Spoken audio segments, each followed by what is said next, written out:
मैं क्यों ना मैं भी लगते हाथ अपना अनुभव दे ही देती हूँ। जी।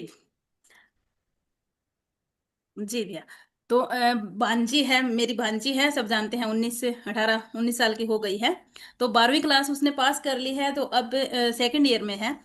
तो उसके बाद भैया मेरा मन था कि उसको मैं कुछ न कुछ बुटीक का काम करवाऊं, या फिर उसको मैं ब्यूटी पार्लर का काम करवाऊं। और काम कैसा करवाऊं कि अपना आयुर्वेदिक या अपना घरेलू रसोई घर से ही। क्योंकि आज अगर शादी होती है, किसी की भी बहन की शादी होती है, किसी की भी शादी होती है, तो वो पार्लर जरूर जाता है। और पार्लर जाने के बाद उसको खुद को पता नहीं है कि वो अगला या अगली जो भी होगी वो क्या यूज करेगी, उसके बाद क्या साइड इफेक्ट आएंगे, इस बात का किसी को पता नहीं होता। हमारे परिवार में भी हम 22 बहुएं हैं। तो हमने सबका देखा है कि जब भी पार्लर जाके वापिस से शादी के बाद सबका नेगेटिव ही चेहरे पे असर हुआ है। पॉजिटिव नहीं आया किसी का भी। नेगेटिव आया, क्यों? क्योंकि एक सामान्य माध्यम घर से हैं सभी। और मध्यम जो वर्ग के लोग होते हैं वो एक छोटे पार्लर में जा पाएंगे, अपॉइंटमेंट वालों में, और जिसमें अच्छी होती होगी या कुछ ट्रीटमेंट वीआईपी होता होगा, वहां तक पहुंचते नहीं। हमें मतलब है सिर्फ फेशियल करवाने से। और फेशियल करने वाले को भी नहीं पता होता कि वो फेशियल कौन सा कर रही है और इसका साइड इफेक्ट क्या होगा। वो भी बेचारी साधारण सीख के ही आई होती है और काम करती है।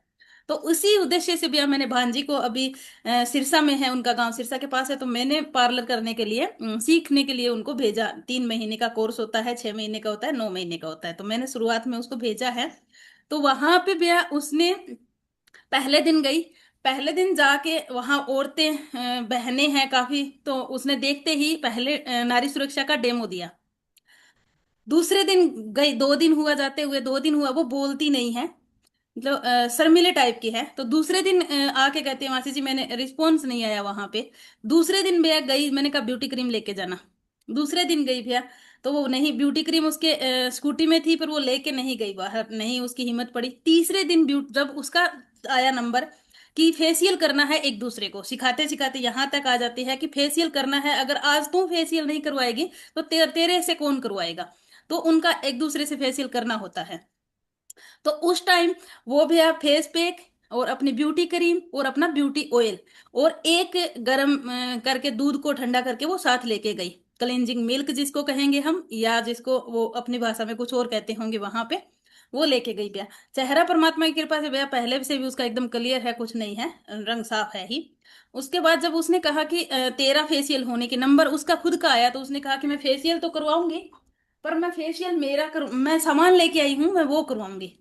तो उसके बाद भैया फेशियल की जगह अपनी ब्यूटी क्रीम यूज हुई। जहाँ क्रीम यूज होती है वहां पे ब्यूटी क्रीम का यूज हुआ। जहाँ सीरम यूज होती है वहां अपना ब्यूटी ऑयल का यूज हुआ। और जहां भी आप बाद में लिपापोती के लिए फेस पैक भी वो लगाते हैं, फेशियल का एक हिस्सा होता है, उसमें भी अपना फेस पैक का उसने प्रयोग किया। और जहाँ गंदगी निकालने के लिए उसने अपना दूध का प्रयोग किया। भैया मेरे पार्लर सीखा हुआ नहीं है, वो कहाँ कैसे उपयोग होता है वो बहनें जानती है, जो करती हैं वो वैसे। तो उसने 4 स्टेप ये लिए भैया। उसके बाद उसने गुलाब जल छिड़का चेहरे पे और घर आ गई थी उस दिन। अगले दिन वो गई है भैया, तो सब कहते हैं कि तेरे चेहरे पे अलग अलग नूर है, अलग है, कुछ तो तूने अलग किया है, हमने बताया, तूने बताया नहीं। ऐसे करके सब पूछने लग गई भैया।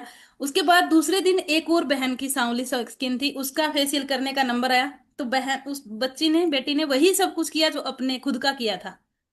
तो उसको भी भैया एकदम एकदम जो निखार निखर के आया, वो पार्लर वाले जानते हैं एक अच्छे से, तो उसको, तो वो जो आया ना भैया, सब कहती हैं उसी दिन से कि तू किसके सानिध्य में रह रही है, तू ये सब कुछ कहाँ से सीख रही है।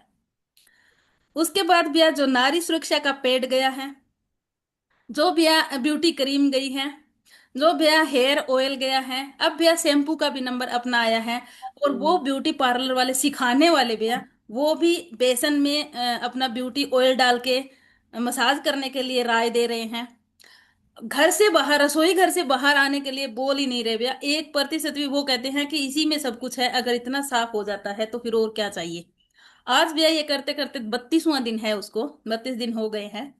तो भैया अब पार्लर वाले ने अपने प्रोडक्ट छोड़ के सौ समृद्ध परिवार के प्रोडक्टों को हर एक पे लगाना शुरू कर दिया भैया। एक की बात नहीं है, बांझी की बात नहीं है, सब पे लगाना शुरू कर दिया। और यही मेरा ध्येय था भैया कि हम जानते नहीं इतना। पहली बात तो भैया मैं तो कभी पार्लर में ज्यादा कुछ गई नहीं, तो मुझे तो जानकारी नहीं है। दूसरी बात, जो जाते नहीं जाते हैं उनको ऐसा हाल है, तो जाने वालों को उससे बढ़कर है।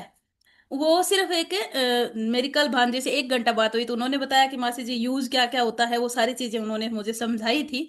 तो कह रही थी सिर्फ केमिकल, केमिकल के अलावा वहां यूज कुछ भी होता ही नहीं है। चाहे आप पपैया बोल दो, वहां पे पपैया फेस पैक करेंगे, फ्रूट वाला करेंगे, उसमें भी केमिकल है। चाहे वो कोई भी नाम ले, सब में केमिकल यूज होता है, और रिएक्शन, साइड इफेक्ट सबके होते हैं, चाहे कुछ भी करवाओ। तो भैया मैं, मेरी एक जीत मिली, मुझे बहुत खुशी हुई कि एक पार्लर के माध्यम, जो सिखाने वाली है वो बहन अगर घर, रसोई घर की तरफ लौट आई भैया, तो उसके सानिध्य में जितनी भी बहनें आएंगी, वो सब भैया प्राकृतिक ही उपयोग करवाएगी, अपने रसोई घर से बाहर नहीं जाएगी भैया। और एक एक सुधरी है तो उसके बाद भी आपको पता ही है कितना क्या कुछ होता ही है। तो जी भैया, यही मुझे अनुभव देना था। वंदे मातरम, जय हिंद, जय भारत। वंदे मातरम। मुझे तो ऐसा लग रहा है कि अब मेरे मेरे जो अनुभव इकट्ठे हो रहे हैं, मेरा समय ही नहीं आएगा कभी।